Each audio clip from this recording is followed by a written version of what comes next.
ইউরোপীয় কমিশনের president Ursula von der Leyen বাংলাদেশের সঙ্গে চলমান সহযোগিতা অব্যাহত রাখার পাশাপাশি অংশীদারিত্ব বাড়ানোর আগ্রহ প্রকাশ করেছেন। সম্প্রতি অন্তর্বর্তী সরকারের প্রধান উপদেষ্টা অধ্যাপক ড মোহাম্মদ ইউনূসকে চিঠি পাঠান তিনি।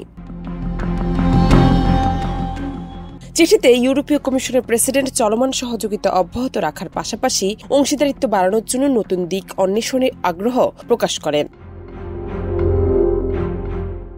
উর্সুলা উল্লেখ করেন, বিস্তৃত অংশীদারিত্ব ও সহযোগিতা চুক্তির মধ্য দিয়ে তারা অংশীদারিত্ব বাড়ানোর পক্ষে।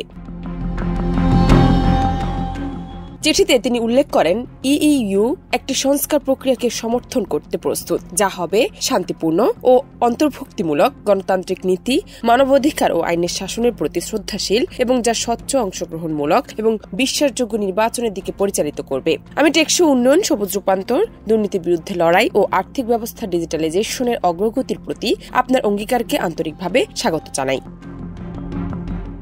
জান্নাত নিপু, দেশ রূপান্তর।